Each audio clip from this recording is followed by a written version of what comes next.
It was an ordinary Thursday afternoon when my phone buzzed during a quiet moment at work. I was buried in spreadsheets, numbers scrolling across my screen, the hum of the office printer in the background. I had no idea that in just a few seconds, my entire marriage would unravel before 22 pairs of eyes, our parents, siblings, cousins, and even distant relatives, thanks to a single message in the family WhatsApp group. Her name lit up on the screen first. Camille, my wife of 4 years. The notification preview showed just enough words to make my stomach twist. Family, I need your support. Dexter refuses to quit his accounting job, so I can pursue my influencer career full-time. He's holding me back from my dreams. I froze. The muted murmur of my co-workers suddenly felt distant, drowned beneath the pounding of my pulse. By the time I opened the chat, the replies were already flooding in. Her mother, Frances, fired the first volley. "Oh, sweetheart, men can be so controlling." Then her sister Beatrice piled on. "Typical. Men hate seeing women succeed." My own mother tried, as always, to play the peacemaker. Surely there's a compromise.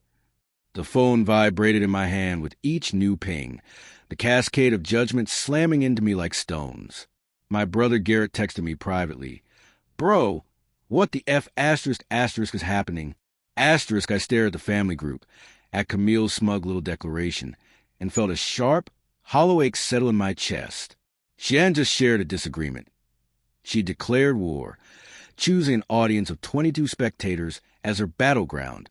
I sat at my desk, the stale scent of coffee lingering from the break room, and let the weight of her words press against me. My co-workers chatted around me, oblivious, while I fought to breathe evenly.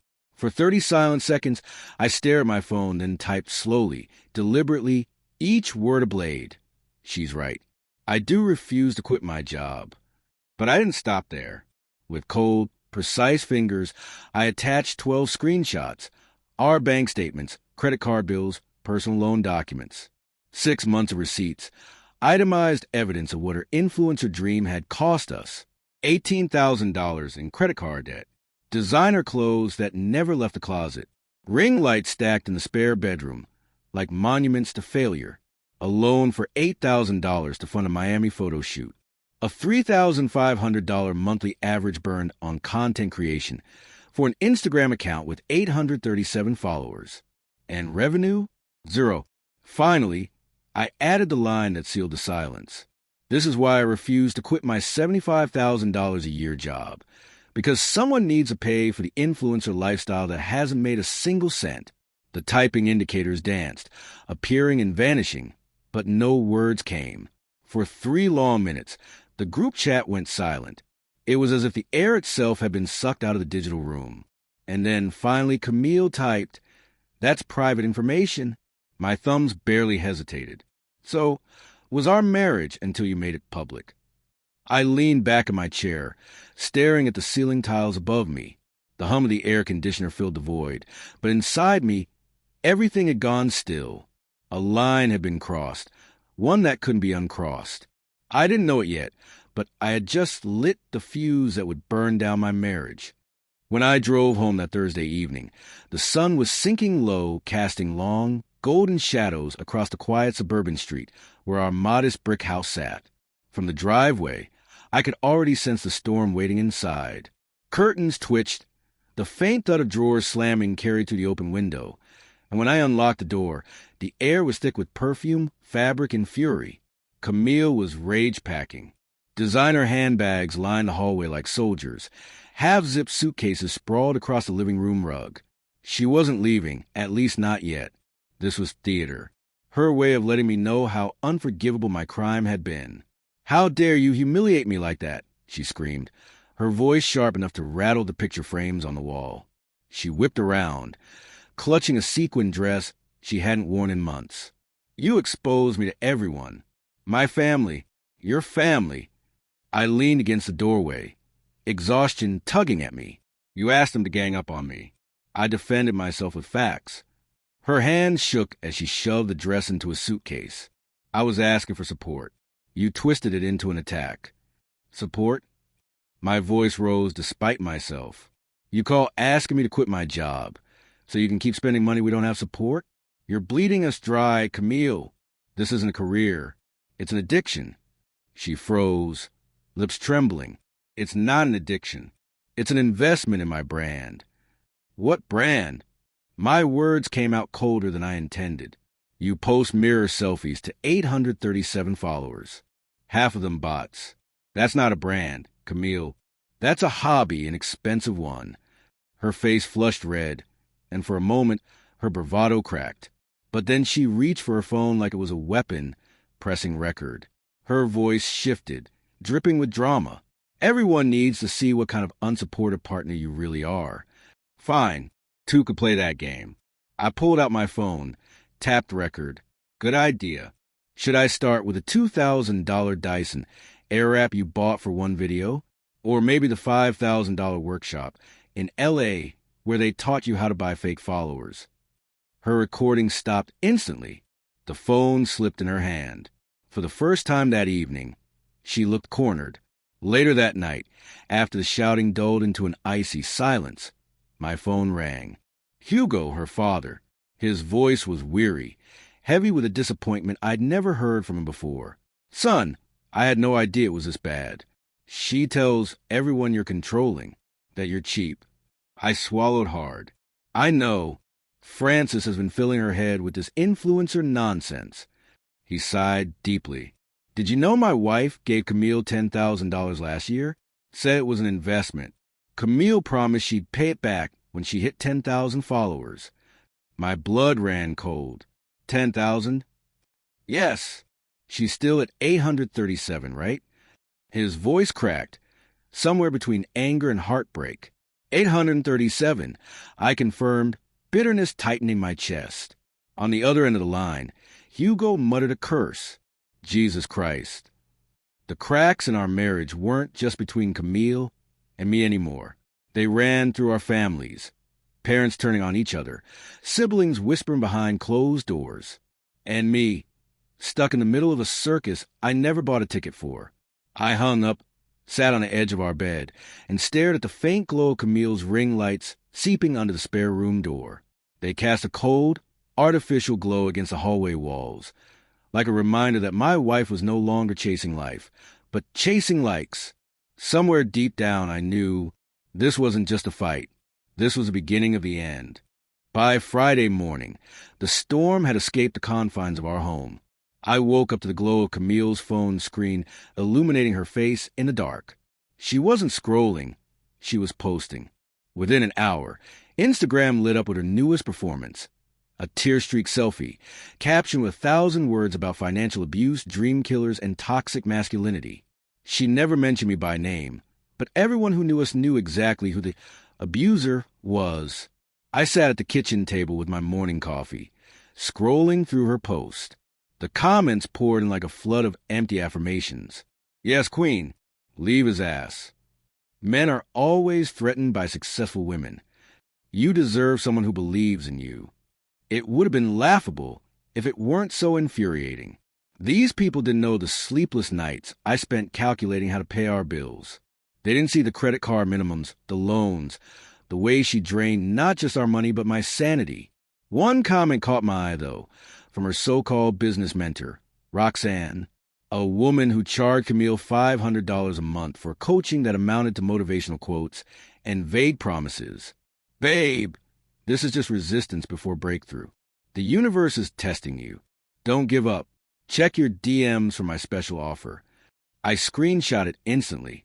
Another piece of evidence. Another leech-feeding offer delusion. And then I admit it, I got petty. I switched to my own dusty Instagram account, the one I hadn't posted on in months, and left a comment on her post for the world to see. Since we're discussing this publicly, here's some data. 2 years, $47,000 spent, 837 followers, 0 revenue. At this rate, ROI breaks even in approximately never. Source, I'm the accountant paying for it all. The words felt like fire spilling from my fingertips, righteous and searing. Within seconds, dozens of people saw it. Screenshots started to circulate, and just as quickly, Camille deleted it, her digital eraser sweeping away the truth before it could take root. But the damage was done. The whispers had started. That afternoon, Beatrice, her sister, called me, her voice venomous through the receiver. You're destroying her reputation. She's vulnerable and you're making her a joke. Her reputation? I snapped. She's the one posting crying selfies and calling me an abuser. But sure, I'm the villain. I'm the one ruining her reputation by pointing out math. She's following her passion, Beatrice hissed. Her passion is shopping with my paycheck. I shot back. When we married, she had a marketing job, a future. This influencer fantasy didn't exist until lockdown. Now she's drowning us in debt, while I play the bad guy for not quitting my job to fund it. There was silence on the line before she muttered bitterly, "Maybe if you supported her." I laughed, humorless. I've been supporting her, literally, financially, for 2 years. That's not support to you? What you mean is, why don't I bankrupt our future so she can play dress-up for strangers on the internet? She hung up without another word. That night, as I scrolled through the wreckage of Camille's online meltdown, I saw her next stunt. A Support My Journey GoFundMe. Goal, $50,000 in 24 hours. The caption was a sob story about escaping financial control and chasing dreams. The donations trickled in. $127. Almost all of it from Francis and Beatrice. I should have let it go, but the bitterness in my chest begged for release. So I posted on my rarely used Facebook account. Since crowdfunding is apparently our new thing, here's mine. Help me pay off my wife's influencer debt. Goal, $47,000. Or just donate directly to Visa, MasterCard, or Miami Luxury Photo Studios, LLC. They all accept payments. Within minutes, my brother Garrett commented, "Dead." By the time I shut my laptop that night, I felt something shift. This wasn't just a fight between husband and wife anymore. It was a spectacle, a circus. And Camille, she had cast herself as a star. What she didn't realize was that the audience was beginning to see through the act. Saturday evening arrived with an unease that settled in my chest like a weight. Camille had sent out an invite earlier in the day. Family Zoom meeting, urgent. Please attend. Her message was short, dramatic, and laced with the same entitlement I'd grown used to. By 7 p.m., I sat at my desk in the home office, laptop open, the faint whir of the ceiling fan above filling the silence. One by one, faces popped onto the screen. Francis and Hugo, Camille's parents, my mom and dad. Beatrice, of course. My brother Garrett with his usual skeptical smirk. Even a few cousins who had no business being there, but clearly didn't want to miss the spectacle. About 15 boxes in total, each lit by the pale glow of living rooms and kitchens across the country. Finally, Camille's window lit up. She appeared with ring lights blasting against her face, makeup flawless, hair styled as if this were an audition instead of a family call. She smiled tightly, cleared her throat, and then, God help me, she pulled up a PowerPoint presentation. The first slide read, "The road to 100K followers, my vision." I felt Garrett's muted chuckle ripple across the screen as Camille launched into her speech. Her voice was steady, rehearsed, like a motivational speaker at a $99 weekend seminar. "Family," she began, "thank you for being here. I want to show you what Dexter refuses to see, that I have a clear path to success as an influencer. With your support, I can build a brand that not only elevates me, but represents our family name on a global scale." Click. The next slide appeared, a timeline chart, complete with pastel colors and milestones. 10K followers by December, 50K by summer, 100K by end of next year.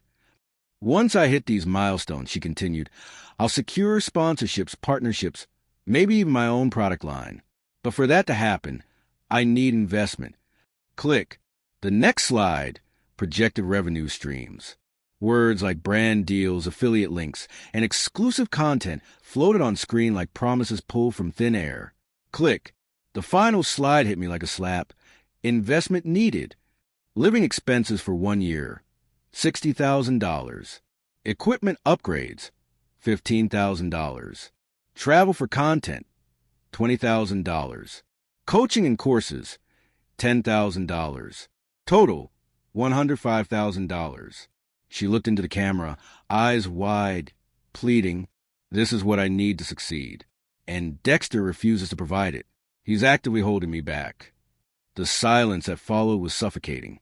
My mom sat frozen, her lips pursed in disbelief. Garrett looked like he might burst into laughter. Hugo leaned forward, elbows on his knees, his face lined with exhaustion. Finally, my father, normally a quiet, pragmatic man, unmuted himself. His voice was calm but firm. "Camille, that's more than Dexter makes in a year." Without missing a beat, Camille replied, "That's why he should get a second job. Or we can sell the house. Dreams require sacrifice." Dead silence. Then my mom, her voice trembling with incredulity. "Sell your house? To fund Instagram?" Camille bristled. "It's not just Instagram. It's TikTok, too." That's when Hugo, who had been pinching the bridge of his nose for most of the presentation, finally spoke. His voice carried the authority of a man who had spent a lifetime biting his tongue for the sake of peace, but could bite no longer. "Sweetheart," he said, "what you just showed us is not a business plan. It's a spending plan. Where is your monetization strategy? Your unique value proposition? What makes your brand stand out in a market that's already flooded with millions of people doing the exact same thing?" Camille's eyes darted nervously. "I'm authentic. I'm relatable. So are millions of others." Hugo shot back. "What makes you special?" Her bottom lip quivered. "Why is everyone attacking me? I thought you believe in me." Frances jumped in, her voice sharp with maternal ferocity. "Stop bullying her. She needs encouragement, not interrogation." But Hugo wasn't backing down this time. He turned on his wife, his words slicing through the tension. "Frances, did you tell her to demand that Dexter quit his job? Did you fill her head with this nonsense?" "She needs support." Frances snapped. "She needs a reality check," Hugo thundered. "And apparently, so do you." The call devolved into chaos. Voices overlapped, accusations hurled across digital squares. My mom tried to mediate, pleading for calm. Garrett muted himself, shoulders shaking with laughter. Beatrice accused me of gaslighting. Cousin sat wide-eyed, soaking up the drama like it was prime-time TV. And me? I stayed muted, silent, watching, letting the circus play out. Then, in the middle of the shouting, Camille's voice cut through, high-pitched cracking. "Fine. If nobody believes in me, I'll do it myself. Dexter, I want a divorce. You can keep your precious money." The screen froze for a moment as everyone fell silent. All eyes turned to me, waiting. I unmuted myself. My voice was quiet, steady. "Okay." The word hung in the air like a thunderclap. That was it. No argument. No defense. Just acceptance. Camille's jaw dropped. "That's it? Just okay?" "What else do you want me to say?" I asked. "You've been humiliating me publicly, draining our finances, refusing to work, and now you want a divorce. Okay, I'll call a lawyer tomorrow." Her face twisted, half fury, half disbelief. Then she slammed her laptop shut, and one by one, the screens blinked dark until I was alone in my quiet office. The only sound left was a faint whir of the ceiling fan, circling round and round, like the end of something that had been spinning out of control for far too long. The Monday after that disastrous Zoom call, reality crashed into Camille with the force of a freight train. Gone was the fiery influencer demanding sacrifice and investments. In her place was a trembling woman at our kitchen table, eyes puffy from crying, her voice small and desperate. "Baby," she whispered, reaching for my hand. I was emotional. I didn't mean the divorce thing. But I had spent the weekend replaying every fight, every debt statement, every humiliating moment she broadcast to the world. My answer was steady, almost calm. "I did." Her mascara smudged as fresh tears welled. "Over a fight? You'd throw away our marriage over this." "This isn't a fight, Camille," I said, pulling my hand back. "This is a pattern. This is you burning through our future, through my stability, through every ounce of trust one had left, all for Instagram likes." "I'll get a job," she promised quickly, her words tumbling out like lifelines. "I'll go back to my old company. They might take me, I almost laughed. The same company you blasted on social media for killing your soul? The one you accuse of exploiting you in that viral rant? You think they'll welcome you back with open arms? She broke down, sobbing into her hands, the sound filling the house that had once held love and laughter, but now felt heavy with resentment. Then came the love bombing, the desperate attempts to rewrite history. Remember when we first met? How happy we were. We can get back there. We can fix this. I shook my head. We met when you had ambition beyond chasing clout. That woman is gone. This obsession, it's not ambition. It's delusion. The days that followed were a carousel of manipulation. Frances called me, her voice dripping with entitlement. You cannot divorce her over this. She'll be ruined. She ruined herself. I replied flatly. A real man would support his wife's dreams. A real adult, I snapped back, wouldn't demand their spouse sell the house and work 2 jobs to fund ring lights and photo shoots. Beatrice tried her hand at persuasion too, storming into my office one afternoon. She's staying with me. She's a mess. You need to fix this.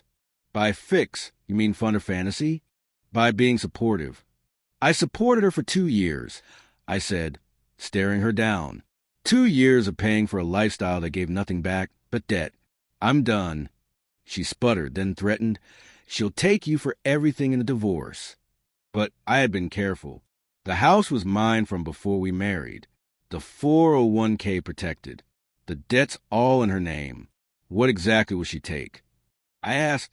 Beatrice had no answer. The divorce proceedings unfolded like theater. Camille arrived with an attorney, funded, unsurprisingly, by Frances. Her lawyer blustered about marital assets and lifestyle maintenance, painting a picture of Camille as a rising star whose career had been stifled by my unwillingness to support her. My lawyer, Mr. Thorne, countered with icy precision, bank statements, credit card bills, screenshots of her Instagram posts labeling me toxic, even the recording of the infamous Zoom call. When a judge asked Camille if she currently earned any income, she faltered. I'm an influencer. The judge rubbed his temples. Do you currently have any income from this influencing? No, but it will. Present tense, please, Mrs. Dexter. Her silence was answer enough. In the end, the ruling was clear. I kept the house and my retirement savings. She kept her car with its monthly payments. The influencer equipment, the ring lights, the designer clothes, hers. She was granted a mere 6 months of alimony, $500 a month, a formality more than a victory. The debt, all hers. The irony came swiftly. Roxanne, her so-called mentor, dropped her the moment the money dried up, blocking her on every platform. The supportive community that once cheered her on vanished the second she could no longer afford their courses and retreats. The GoFundMe closed quietly, having raised less than $200. Her new content, divorce TikToks, rising above Instagram posts, barely reached triple-digit views. Meanwhile, I breathed again. With her gone, I began paying down the debt at a speed that astonished me. $11,000 cleared in months, simply by not funding her brand. The house felt lighter, the silence peaceful rather than suffocating. I even started dating again, Harmony, a financial analyst for my CrossFit gym. She found my story hilarious, not pitiful. Over dinner one night, she calculated that at Camille's current growth rate of 23 followers a month, she'd reach 10K in roughly 35.7 years. We laughed until our sides hurt. Camille, on the other hand, spiraled, living with Beatrice, applying to jobs that never called back, her once glossy influencer persona stripped down to desperation. Her latest Instagram post was a crying selfie taken in Beatrice's car, captioned with hollow bravado. Starting from 0, but my mindset is at 1 million. Hashtag divorce glow up, hashtag new beginnings. It earned 23 likes, mostly from bots.